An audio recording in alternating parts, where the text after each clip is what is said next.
¿Qué tal? Muy buenas tardes, bienvenidos. El COVID vuelve a preocuparnos. En realidad nunca debimos retirarnos de esa sensación, pero algo pasó en nuestras vidas, nos fuimos aflojando, pensamos que ya era un recuerdo muy malo, por cierto, todo lo que vivimos con el COVID. No obstante, este retorno, esta cuarta ola que ha anunciado la propia ministra de Salud, Bisotti, es angustiante, porque es volver a aquellos inconvenientes para vivir que hemos tenido y pueden ser peores todavía si la situación se agrava. Por lo tanto, pasamos a ser protagonistas muy importantes de la historia en la medida en que volvamos a cuidarnos, a tomar recaudos que nos permitan alejarnos de esa amenaza tremenda que significa el COVID. Posiblemente el hecho de que no es mortal en la medida en que lo fue lleve a algunos a pensar que, bueno, no es tan grave. Cuando venga el número muy alto, si es que la cuarta ola, como le llaman, es significativa, verán ustedes que en el promedio inevitablemente habrá muerte. Es decir, está retornando algo que tiene que movernos a ser muy celosos todo lo posible en nuestro comportamiento. Hay 10 millones de personas, lo va a decir mucho mejor todavía Hugo Pizzi, médico infectólogo de los que tanto ha trabajado por nosotros, para nosotros en este periodo, sin vacunarse, sin la tercera dosis, y esto también es importante, escuchémoslo. El problema es que hay muchos que están sin vacunar, hay casi 4 millones mal vacunados, una sola dosis o sin vacuna. Sí. Hay casi 10 que le falta la tercera. Y fundamentalmente quiero transmitirles una tristeza muy grande que se están venciendo algunas partidas de vacuna. O sea, tenemos vacunas y no brazos. Vamos a mostrarles a ustedes 3 placas que marcan los cuidados que debemos tener. Es muy significativo lo que van a leer ahora. Los nuevos contagios aumentaron el 182% en la Argentina en las últimas 2 semanas. ¿Qué más tenemos que tener en cuenta, considerar? Avancemos, porque cada una de estas placas es una advertencia seria. La positividad, que es la cantidad de testeos que resultan positivos del total que se realizan cada semana, ya supera el 25%. Una de cada 4 personas que se testean en la Argentina hoy día es diagnosticada con el COVID-19. Sigamos un poco más para marcar que hay un ritmo lento de la vacunación con la dosis de refuerzo. Tener aplicadas solo 2 dosis de vacuna hoy no es suficiente frente a la exposición ante la variante Omicron y sus sublimajes que son más transmisibles. Bueno, queríamos hacer la presentación de este tema, invitarlos a una pequeña pausa y después todo lo que el COVID ha dejado. Por ejemplo, el encontronazo que tuvieron hoy Patricia Bullrich y el presidente de la República, Alberto Fernández, al cabo de la denuncia que éste debió realizar ante las infamias aún hoy sostenidas, porque no tiene ningún problema, se siente impune por Patricia Bullrich. Eso será en 3 o 4 minutos si nos esperan. Vamos a empezar nuestro camino hasta las 20 horas con este título, Desmentir a diario. Se hace necesario ir contra la mentira en forma cotidiana porque esta es una de las características fundamentales, no solo del periodismo, sino también de buena parte de la política, que protegida por esa forma mediática, normalmente elige el camino de la falsedad, de la engañifa, para arrastrarnos a todos a situaciones muy confusas que vamos a ir revisando poco a poco a lo largo de nuestro programa. Vamos a empezar con Patricia Bullrich. ¿Cómo decía ella en el 2020 sus acusaciones? Tomando nota de la gravedad de lo que esta mujer dice, de la impunidad de la que hacía gala, del ataque casi protegida por una mafia, porque solamente así se podía animar, de ir contra el gobierno que estaba haciendo lo posible. Si algo no se le puede reprochar al gobierno es precisamente cómo actuó en los tiempos de pandemia, entre la cuarentena, etcétera. Regaló posiblemente muchísimas posibilidades políticas, porque se oponía a esa idea de libertad que, por ejemplo, la gente podía tener, de dejar hacer a cualquiera lo que quisiese, y no era posible. Era para protegernos, pero no todos lo entendieron, y muchísimos jugaron en contra, desde una mentira que se decía diariamente en la Argentina. Escuchemos a Patricia Bullrich cuando, por el tema de la vacuna Pfizer, atacaba al gobierno y a todo lo que se le acercara. Yo lo que digo es, el ministro le dijo a Ginés González García dijo, para firmar este contrato con Pfizer tiene que haber un intermediario, que es el mismo que de AstraZeneca, Sigman.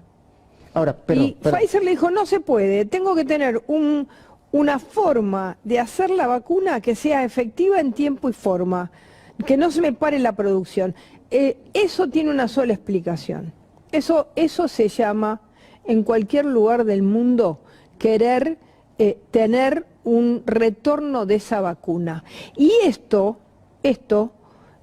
¿Vos estás acusando al ex ministro de intentar tener un retorno de esa vacuna? Pero no tengo la menor duda. Bueno, no la tenía del ministro ni del gobierno, que era en general de lo que estaba hablando. Este es el planteo, ya le costó un juicio también de Hugo Sigman, un hombre muy fuerte del mundo de los laboratorios, que se sintió agredido porque supuestamente, según las palabras de Patricia Bullrich, que tiene otro juicio en ese sentido, él era un hombre que había coimeado para poder llegar a tener las vacunas AstraZeneca. Esto es lo que sucedió en aquel tiempo, que se nos está escapando un poco, pero que retorna ahora por este enfrentamiento. Es bueno recordar lo que Patricia Bullrich llegó a decir en su afán de promocionar, de traer la Pfizer a como diera lugar, aún a sabiendas de que el gobierno no podía comprarlas por un tema que tenía que ver con las leyes. Tanto es así que lamentablemente el gobierno al cabo terminó cediendo y permitiendo que las Pfizer entraran, las que entraron, como ellos quisieron, es decir, poniendo las condiciones, esas que soberanamente la Argentina debió hacer valer siempre. Escuchémosla, Patricia Bullrich, querer regalar Malvinas por tal de cumplir con el negocio Pfizer. Pfizer no pidió ni cambio de la ley, y ni pidió, lo único que pidió fue un seguro de caución, como se lo pidió a todos los países del mundo, que es es algo razonable. No pidió ni los hielos continentales, ni la Patagonia. Las Islas Malvinas se la podíamos haber dado. La Patagonia. Las Islas Malvinas se la podíamos haber dado. ¿Dijiste algo de Malvinas? No.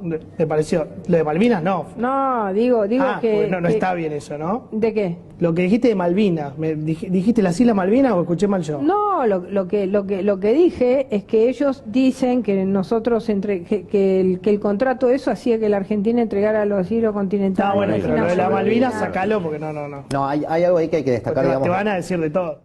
Sí, efectivamente, le van a decir de todo. Bien le advertía el periodista, porque ¿cómo no decirle cualquier cosa a una persona que regala soberanía, regala un territorio que es argentino históricamente, por tal de poder cumplir con sus patrones, porque son los patrones mediáticos los que hacen el gran negocio de Pfizer? Eso sí que hacen el negocio publicitario, basta mirar nada más los diarios y los canales de televisión para saber dónde está la mayor parte de la publicidad que hace esa empresa. Y además miente como siempre, es una amiga de la volandera de lo que es ir por el costado de la verdad, mentir a diario, mentir todo lo posible, porque efectivamente hubo de reunirse el Congreso para poder permitir finalmente que entraran las vacunas Pfizer, porque sin esa medida que tomaba el Congreso, sin quitar la ley que lo impedía, no había manera de avanzar.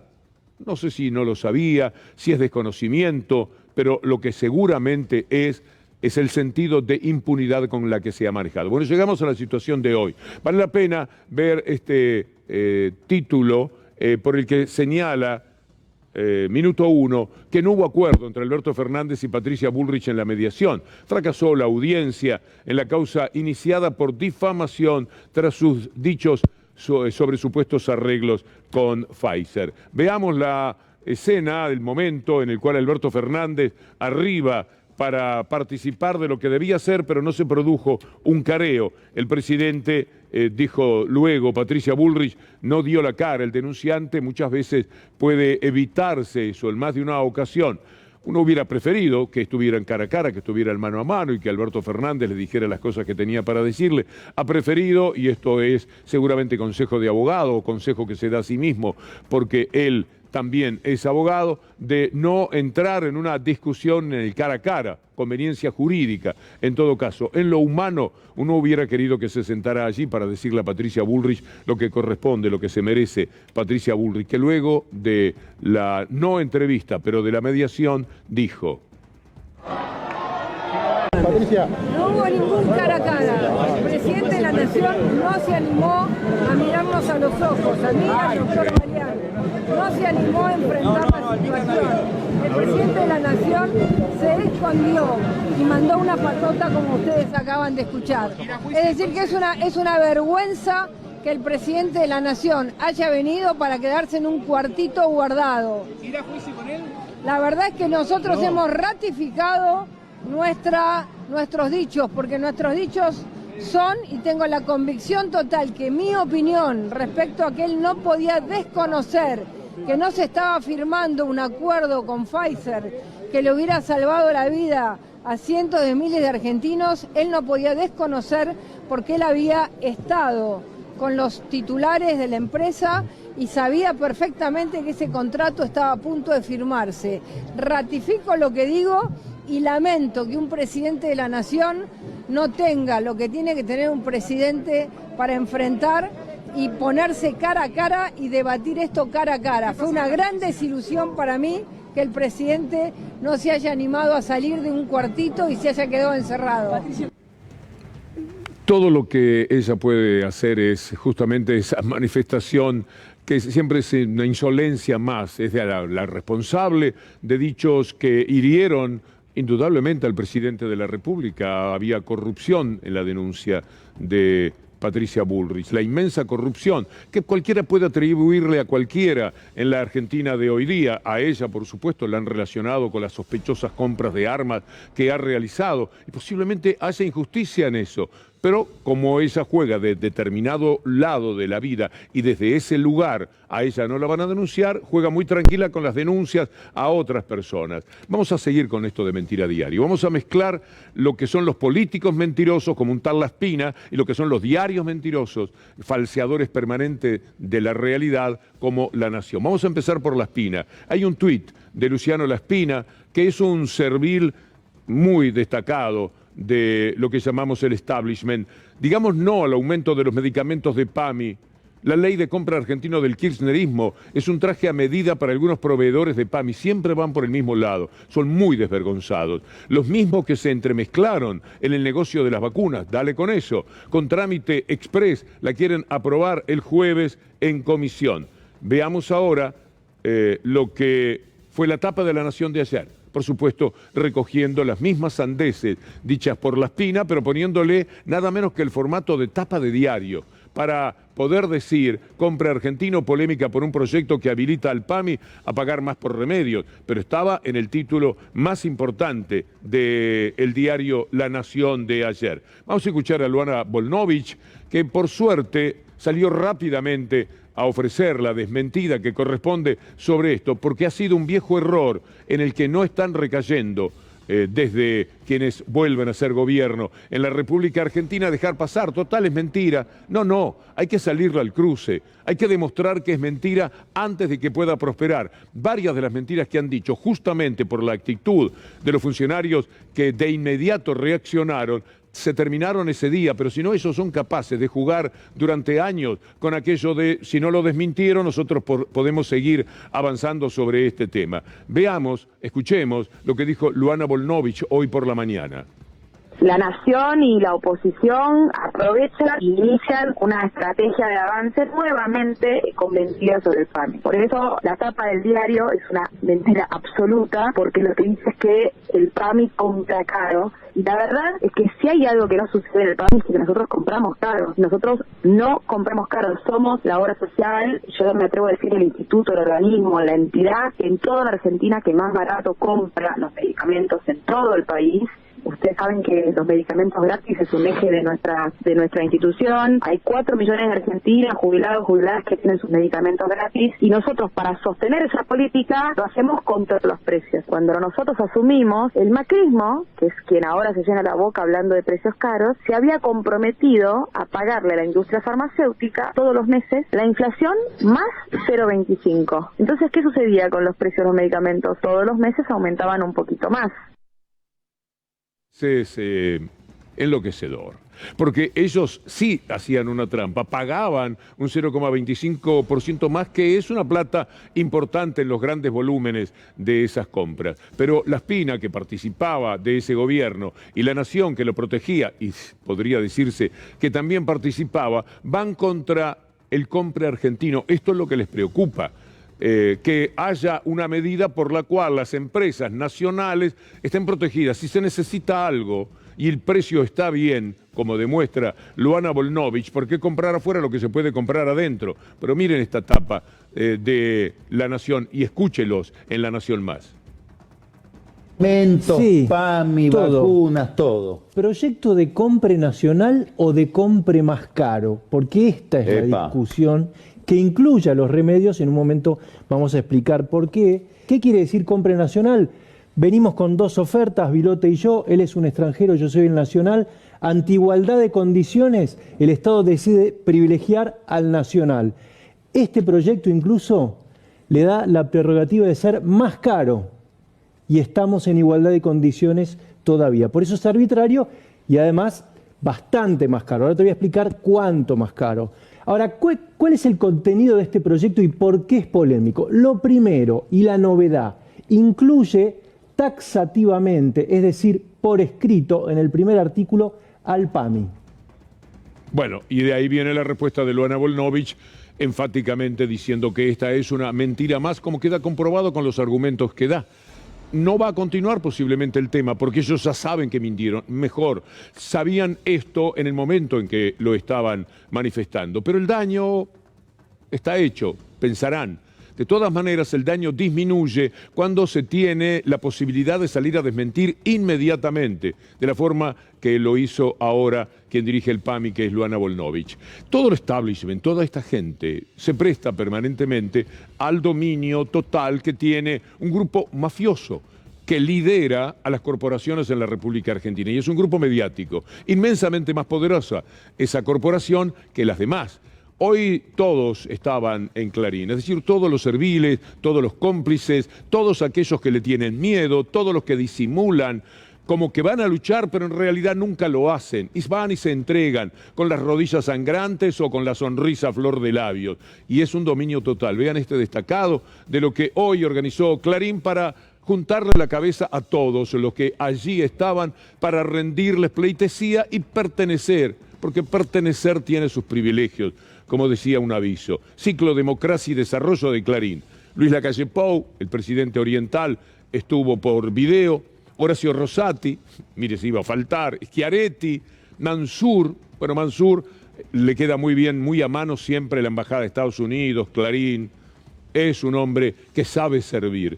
Y otros funcionarios y dirigentes exponen en el Malva, no, van a decir lo que quieren oír sus propios patrones, que son los que manejan esos medios de comunicación. Todos ellos dan pena, dan lástima, y a través de esta genuflexión permanente que existe, la verdad es que damos penas todos, porque quedamos acollarados a esta infamia permanente de pertenecerle a un poder que es una mafia y que los tiene allí para asegurarse de quiénes son los que siempre se rinden ante ese poder, los que no van a dar ningún tipo de trabajo nunca. Miren, habló Melconian allí, notable trabajador de este tipo de intereses. Vamos a tener dos partes de Melconian. Esta es la primera. Tenemos que discutir, y es más, tenemos que tener cuidado lo que ocurre hoy de aquí al 23. Cuidado con dar demasiados incentivos y derechos adquiridos a los sectores. Cuidado. Lo mismo que derechos adquiridos en planes y emisión, y cuidado. No demos derechos, cuidado con eso.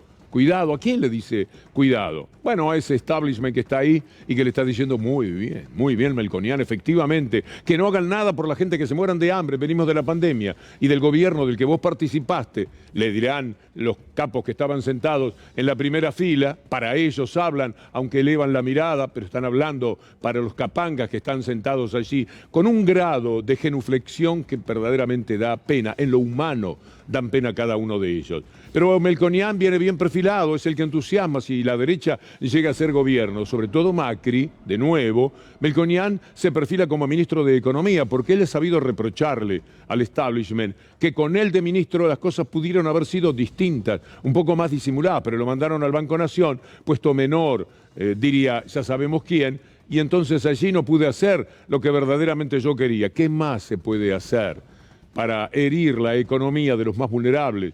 y de los sectores medios. Vean ustedes lo que el Destape dice hoy, que es muy interesante: dólar, salarios y tarifas, el demoledor plan Melconian que entusiasma a la derecha, ¿cómo no?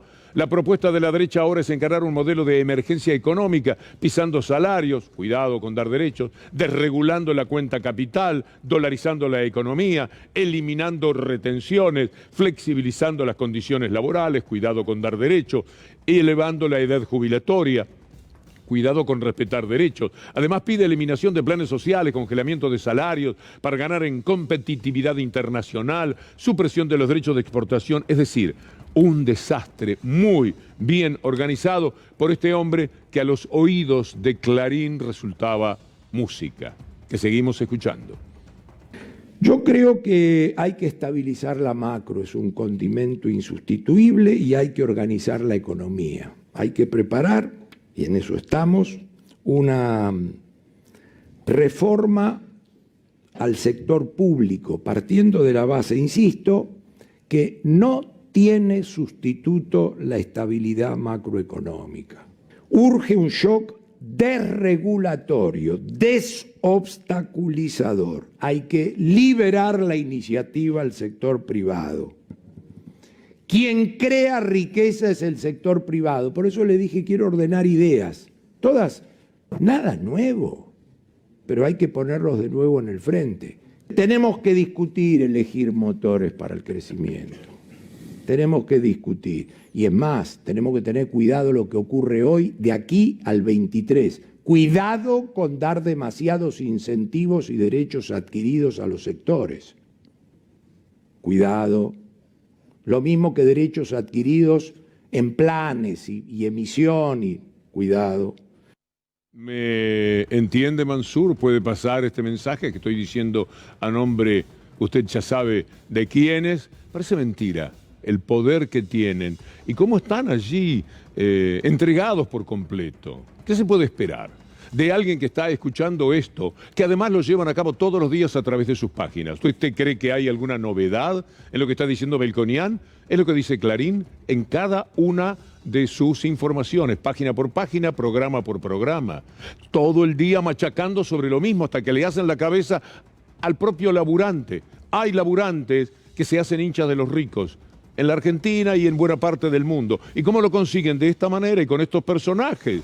Le está diciendo ahí donde está el jefe de gabinete del gobierno nacional: cuidado con dar derechos, cuidadito, los estamos mirando, hay que llegar al 23. Y mañana Clarín dice que Melconian estuvo fantástico y que vendría muy bien como ministro de Economía. Para esto se está posicionando frente a toda esta gente. Dan pena, sobre todo, toda persona vinculada al gobierno que estuviese allí rindiéndoles la pleitesía que entrega Melconian, pero que vive de este negocio y de esta ofrenda hace muchísimo tiempo. Un vaqueano del alba, podríamos decir en términos de tango. Le vamos a mostrar a Melconian y a los que rayen algunas cosas que están pasando en el mundo. Vamos a tomar uno de América y uno de los casos de Europa. Vamos a empezar por el ingreso solidario que tienen que dar en Colombia, en pleno problema de el progresismo que quizás gana por primera vez en Colombia. Ellos toman una medida que resulta un poco progresista. No se les caen los anillos. Esto es lo que cuenta CNN. Ingreso solidario de mayo 2022. ¿Cómo consultar con tu cédula si recibes la ayuda económica? Colombia está también en eso. Y ahora miren Suiza. Acompáñenme porque esto es Suiza. Suiza, su pueblo, votó con el 60%, casi 58% y poco más, una tasa Netflix para impulsar su cine local, la actividad audiovisual local, no solamente el cine. El gravamen de un 4% se va a aplicar a todas las plataformas, que además deberán reservar un 30% de su oferta de series y películas a producción europea. Fíjese que se trata de Suiza, que le va a cobrar a Netflix y a las otras plataformas un 4%. Deja algo en las inmensas ganancias que vos tenés, una medida que trata de salvaguardar los intereses de Suiza, de los suizos que hacen cine, de los suizos que hacen televisión, de los que tienen alguna actividad. Esto es un dinero muy importante, el que van a tener que poner las plataformas en ese país. Lo hacen porque se hace necesario, porque de otra manera no se puede alentar actividades que son fundamentales para la cultura de un pueblo. Sergio Chousa toma este dato y muy bien lo presenta en un tuit. Vale la pena compartirlo con ustedes para ahondar algo más en lo que tenemos que reflexionar. Ustedes son unos comunistas, acá tenemos un Estado intervencionista, cuando el mundo elimina cada vez más impuestos. Bueno, estas cosas de jugar un poco también, porque dan risa.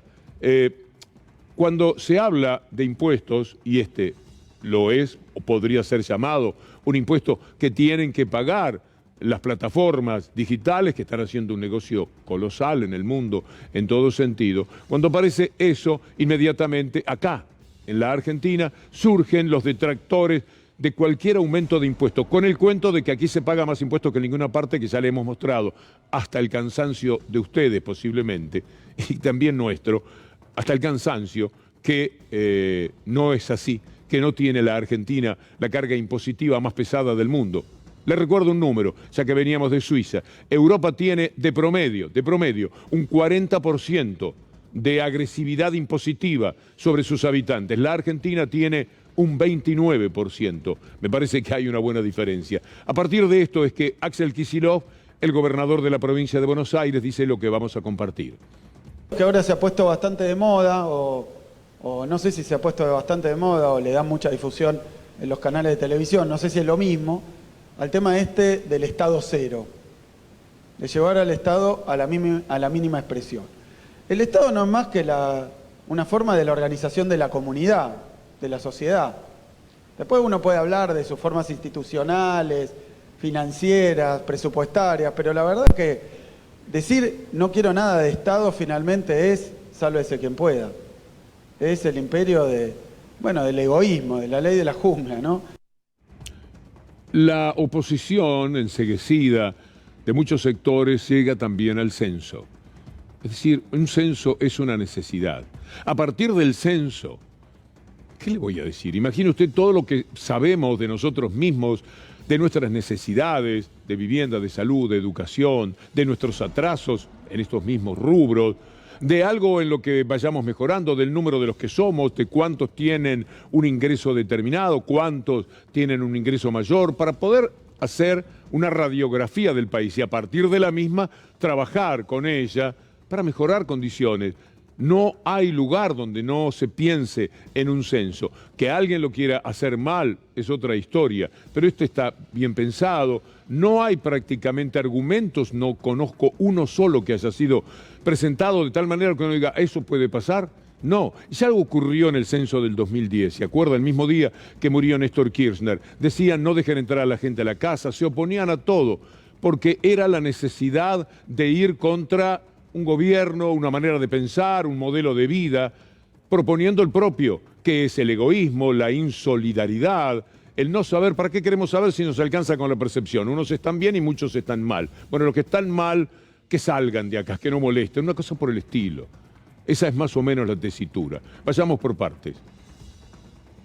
De acuerdo a la identidad de género, se considera, vos imagínate, un feriado, abrir la puerta, usted se considera mujer, mujer trans, travesti, varón trans, masculinidad trans, no binario, otra identidad, ninguna...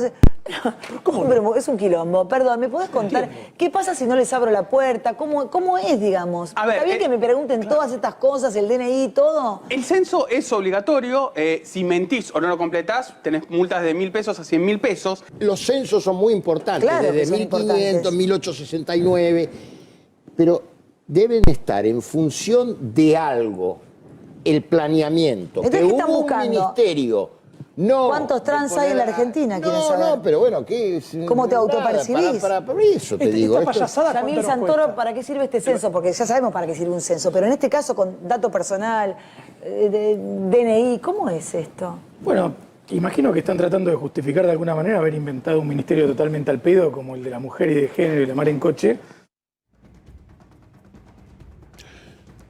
Lo que dice ese muchacho que es de la política también, porque no sabía muy bien, ahí se va enterando de cosas, va construyendo evidentemente la oposición frente a las salvedades que estaban haciendo respecto al censo.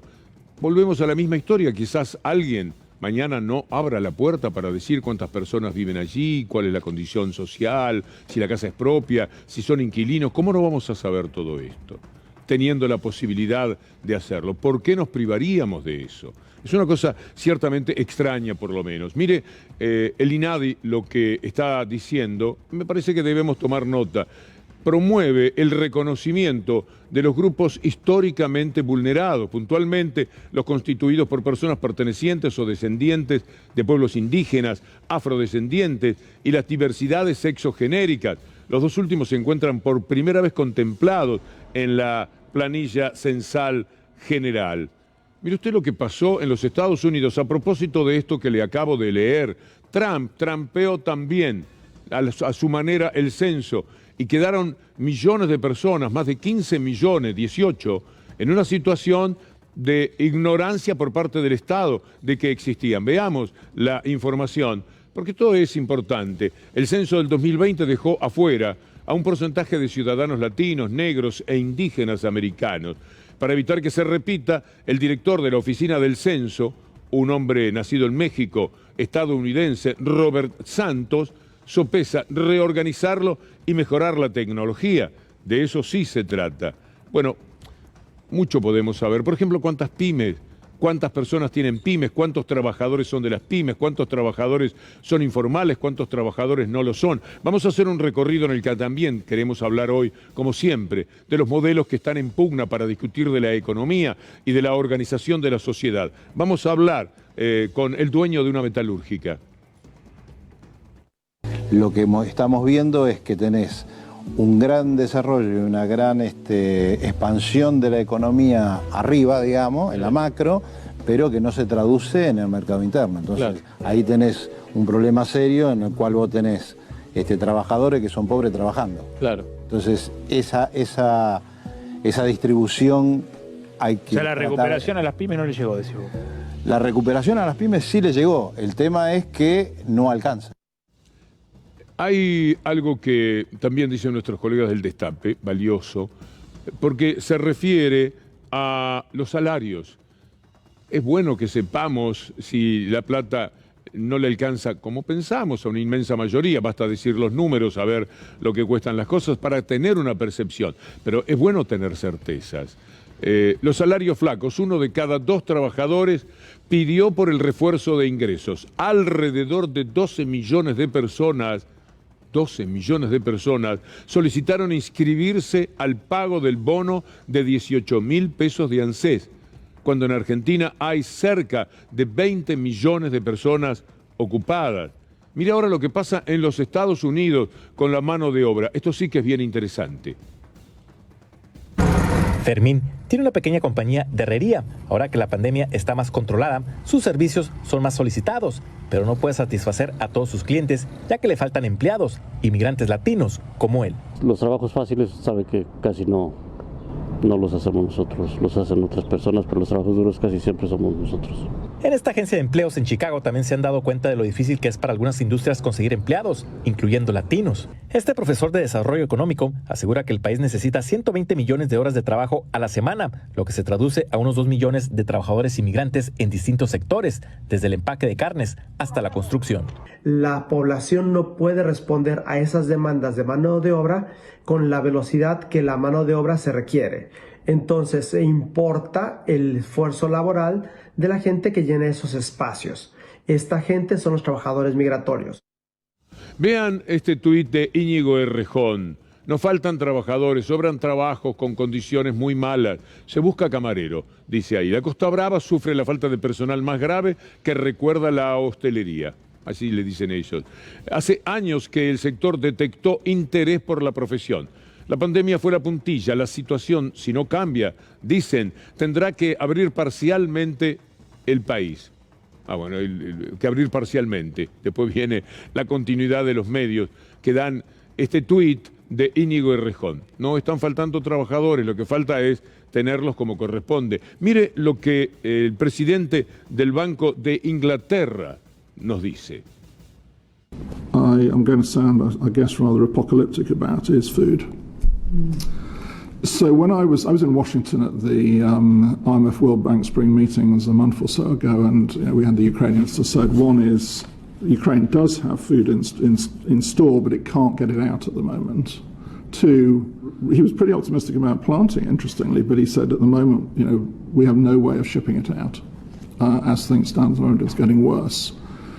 And that is a major worry, and it's not just, I have to tell you, a major worry for this country, it is a major worry for the developing world as well. And so if I had to sorry for being apocalyptic for a moment, but that's a major concern. ¿Es apocalíptico o es realista?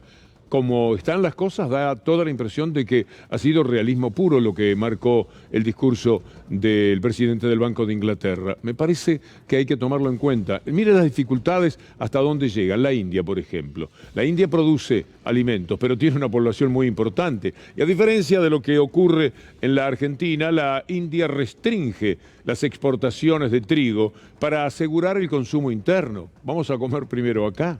Vamos a asegurar el pan de los indios, no el pan de otros países. Empecemos por casa, la caridad bien entendida. El gobierno justifica la medida por la subida global de precios derivada del conflicto ucraniano. Claro, guerra, necesidades, aumento de los precios, porque nadie tiene ningún reparo en aumentar los precios a como dé lugar. Y como consecuencia, esta decisión de la India, que acá fue celebrada, con esa forma impudorosa que tienen algunos de movilizarse inmediatamente detrás de los intereses, porque siempre andan como buscando dónde pueden ser más serviles. Vean este tuit de Federico Pinedo que dice: India prohíbe la exportación de trigo por la guerra. No, para darle de comer a su gente. Por la guerra y para darle de comer a su gente. Eso generará hambre en otros países. Presidente, elimine ya las retenciones al trigo. Ni siquiera piense en hacer el impedimento de que se exporte trigo porque se necesita lo local. No, ayude a que se vaya más trigo. Y dice, y la Argentina responderá masivamente. ¿En qué sentido? Con salir a la calle y decir tenemos hambre. Esa podría ser la respuesta masiva que se produzca. La Federación Argentina de la Industria Molinera también hace lo suyo. Todos rechazan cualquier cosa que sea generoso, solidario, que sirva para los demás. Escuche esta declaración. Es una situación muy clara y objetiva, que hace 12 años tuvimos un modelo similar, no digo igual porque este parece más robusto, donde muchas empresas no pudieron cobrar y el común denominador era que los molinos asistían a un modelo millonario y no fue así. Y quedaron muchas empresas por cobrar, así que ratificamos que en el espíritu de la institución no queremos este modelo y que también liberamos a cada empresario para que decida qué es lo mejor para su empresa.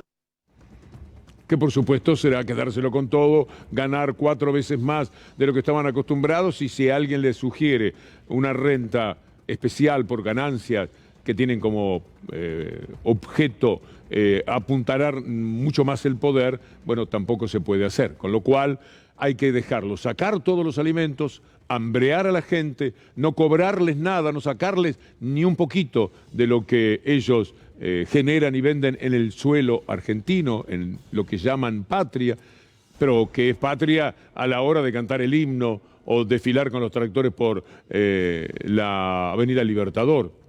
Porque otra situación de patria no hay. Por eso a veces uno piensa que los símbolos sirven como el elemento de unión. ¿Qué puede unir a alguien de Jujuy que se está muriendo de hambre con el poderoso señor que desfila en su 4x4 por la Avenida del Libertador agitando la bandera? ¿Qué los une? Justamente la bandera. El querer esa bandera, el querer un escudo, el cantar el mismo himno, es lo que les hace pensar que son parte de la misma patria. Pero es la misma. Se trata exactamente de algo igual. A veces también ciertos elementos sirven como para compensar todo lo que no hay de patria en la realidad del comportamiento de muchísimas personas, de millones, lamentablemente, de personas. Los alimentos se van para arriba, la carne está por encima de los 1.000 pesos, ¿a usted le parece? Pero hay que darles cuotas especiales, hay que vender todo lo que se pueda afuera. Los precios por las nubes. Hay más de 10 cortes de carne que superan los 1.000 pesos el kilo. En abril nomás se produjo un aumento promedio del 8,4%. Mire esto otro, la inflación, el precio de los alimentos ya en mayo. Estamos en la mitad de mayo y ya se sabe que aumentó más del 2% en la primera quincena. Luego de la disparada de precios del primer cuatrimestre, entramos al quinto mes del año en las mismas condiciones. Y frente a esto, frente al tema de los precios, vamos a hacerle una pregunta a Julián Moreno, presidente de la Asamblea de Pequeños y Medianos Empresarios. Julián, un gusto saludarlo, muy buenas noches. Cuéntanos, por favor, ¿por qué esto de los precios? ¿Por qué no se puede detener? ¿Por qué no se puede parar su escalada? Buenas noches. Buenas noches, Víctor. Gracias por llamar.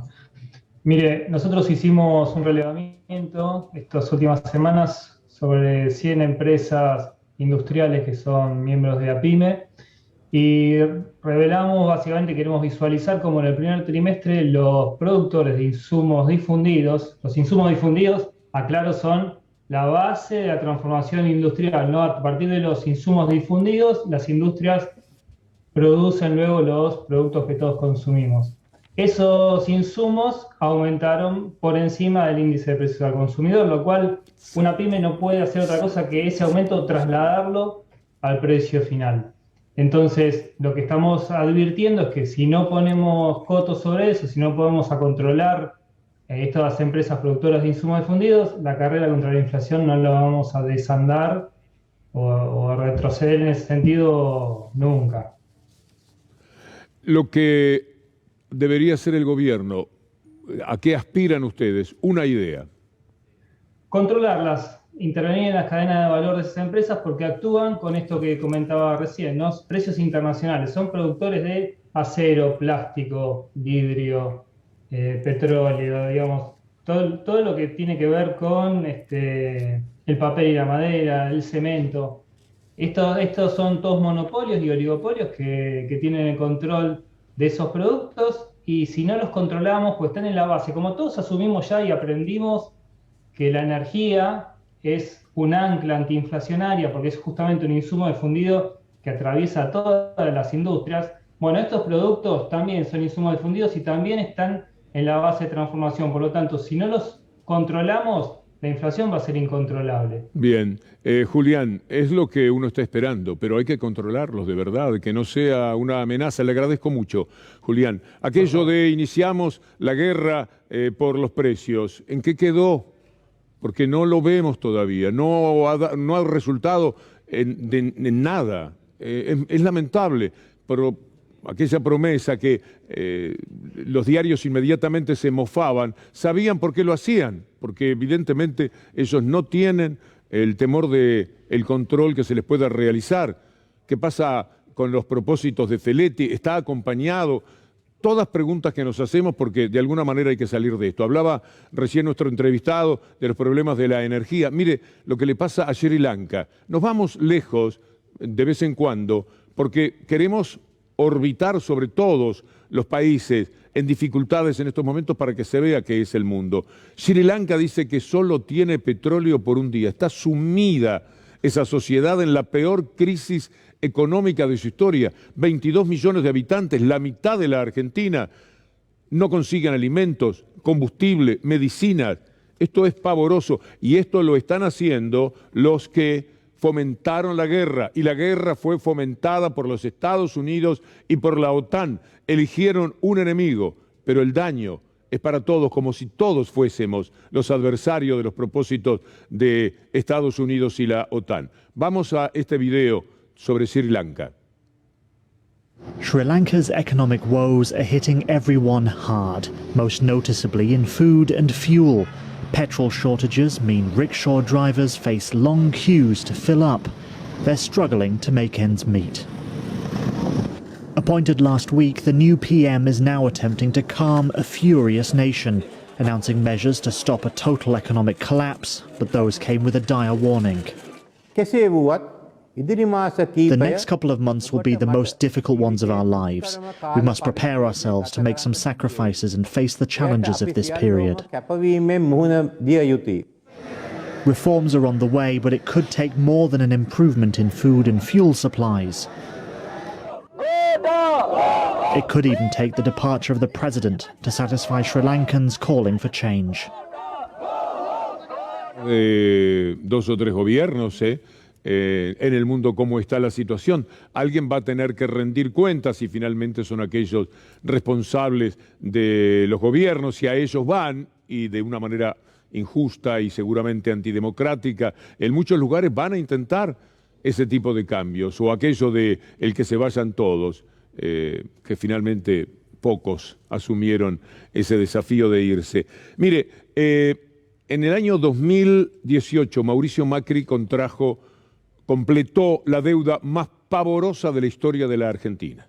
En 2018 Mauricio Macri tomó solamente del Fondo Monetario Internacional muchísimo más dinero, mucho más, que el Fondo Monetario Internacional le da a los países que quedaron en la miseria después de la pandemia. Todos juntos no llegan a recibir el dinero del Fondo Monetario Internacional, que por interés geopolítico Estados Unidos obligó al fondo a que le diese a Mauricio Macri. Y él decía muy campante: no nos van a condicionar, nosotros recibimos esto y la vida es una jauja. Parece mentira. Mire usted en lo que estamos metidos en estos momentos, con el Fondo Monetario Internacional intentando cogobernar. Vamos a ver hasta qué punto eso sucede. Todos los días van a ser muy definitorios, porque ahí están con sus títulos los mismos diarios mafiosos de siempre, diciendo que no se cumple con alguno de los requerimientos que hizo el Fondo Monetario Internacional el gobierno argentino. Y entonces, ¿qué va a pasar? Saltará todo por los aires. A eso están jugando. Mientras que vale la pena recordar la forma maliciosa, impune, ¿cómo decirlo?, de incapacidad que tenía Mauricio Macri para hacer este anuncio. Presta dice: quiero mostrarme que vos me vas a poder devolver lo que te presto, que no me vas a incumplir. Entonces, eso se trata. Nosotros no es que ellos nos llaman a nosotros llamamos a ellos y decimos: nos prestan dinero, sí, dice, bueno, me lo vas a poder devolver, demostrame cómo me lo devolvés, si hoy gastás más de lo que tenés. Entonces, así lo vamos a corregir y vamos a poder pagar. Entonces, ellos nos van a decir en qué números, vamos a discutir con ellos, nos sentimos cómodos en la reducción del déficit. Después, cómo lo reducimos es un tema nuestro. Es un tema de los dirigentes argentinos. Ellos no nos van a decir tienen que bajar esto o esto. De inmediato lo hicieron. ¿Se acuerdan lo que pasó con las jubilaciones, por ejemplo? Cómo decayeron los salarios. Inmediatamente venía con el ajuste que ellos hacían, complacidos naturalmente. Ese hombre estaba mintiendo como mintió cada minuto de su vida desde que era niño, según su mamá. Mario Benedetti se nos fue hace 13 años. No lo vamos a recordar al poeta, sino al hombre comprometido con las realidades, hablando del Fondo Monetario Internacional y de los Estados Unidos. Si los Estados Unidos le concedieron formidables créditos a las dictaduras latinoamericanas, cuando las dictaduras, mal que bien y a regañadientes, un poco los militares volvieron a los cuarteles y aparecieron las democracias, muy vigiladas, muy controladas, pero aparecieron, entonces se le puso la soga al cuello a los países latinoamericanos, entonces tienen que pagar ahora la deuda externa, que es con intereses leoninos, y mientras exista la deuda externa es muy difícil que América Latina pueda salir del subdesarrollo. Porque Estados Unidos no es solo un país desarrollado, es un país subdesarrollante que hace todo lo posible porque nosotros no salgamos del subdesarrollo. Si los Estados Unidos le concedieron formidables créditos a las dictaduras latinoamericanas, cuando las dictaduras, mal que bien y a regañadientes, un poco los militares volvieron a los cuarteles y aparecieron las democracias, muy vigiladas, muy controladas, pero aparecieron, entonces se le puso la soga al cuello a los países latinoamericanos, entonces tienen que pagar ahora la deuda externa, que es con intereses leoninos, y mientras exista la deuda externa es muy difícil que América Latina pueda salir del subdesarrollo. Porque Estados Unidos no es solo un país desarrollado, es un país subdesarrollante, que hace todo lo posible porque nosotros no salgamos del subdesarrollo. Y Estados Unidos está organizando una cumbre que pretende que sea para pocos o para lo que ellos elijan. En nombre de que son países autoritarios, los que Estados Unidos dice ustedes no vienen, con autoritarismo justamente quiere tomar esa decisión. Pero hay una cierta rebeldía, no muchos por ahora, pero un poco de vergüenza le dará a algunos mandatarios. Mire usted lo que está ocurriendo en la rebelión, por así llamar, como nuestros colegas de Página 12 la mencionan. Rebelión contra Estados Unidos y su cumbre de las Américas excluyente. Y ahí está Andrés Manuel López Obrador AMLO, liderando por completo lo que en América Latina es la respuesta con sentido soberano que se le puede dar a los Estados Unidos. Lideró el rechazo a la no invitación de Cuba, Venezuela y Nicaragua. Imitó la Bolivia de Luis Arce y se sumó la Comunidad de Naciones Caribeñas. Y nosotros estamos esperando que eso sea también enfáticamente dicho por la Argentina. Pero hay más, ahora Xiomara Castro. Si no estamos todas las naciones, no es Cumbre de las Américas, lógico. El estudio más digno de un americano es América. Y algo más, Luis Arce, desde Bolivia, dignificando su propio gobierno, consecuente con los principios y valores del Estado plurinacional, reafirmo que una Cumbre de las Américas que excluye a países americanos no será una Cumbre de las Américas plena. Y de persistir la exclusión de pueblos hermanos, no participaré de la misma. Y ya que estamos hablando de Cuba, hoy le aflojó un poco la soga el imperio. Estados Unidos tomó algunas decisiones no demasiado importantes. No se termina, por supuesto, el bloqueo infame, asesino, que le tira Estados Unidos encima a Cuba, tan solo porque Cuba quiere ser soberano y manejarse como los propios cubanos lo desean. Ahí está Biden suavizando su política hacia Cuba al permitir más vuelos, que lleguen remesas de los familiares, las reunificaciones familiares, revierte algunas de las medidas más duras que había tomado el animal de Donald Trump contra la isla. Poco a poco, pero ¿cuándo se llegará a que se termine el bloqueo? Uno se vuelve pesimista. Con los años no nos queda tanto tiempo como para imaginar que nosotros seremos testigos, esta generación, de que Estados Unidos termine con semejante infamia, de la que no es el único responsable. Todo país que no se oponga a esto también tiene que ver con esa decisión. Verbigracia, y como ejemplo máximo, porque ellos tienen otro poder respecto a América Latina, la Unión Europea. Llega Gustavo Silvestre, con Minuto 1, nuestro barco insignia en la programación periodística, y nosotros, con muchísimo gusto, Dios mediante, volveremos en el día de mañana. Gracias, Pato del Vecchio, gracias, Chuzo, gracias, Anabela Sánchez, Federico Ferro, Julián Capazo y todo nuestro equipo. Hasta mañana, si Dios quiere.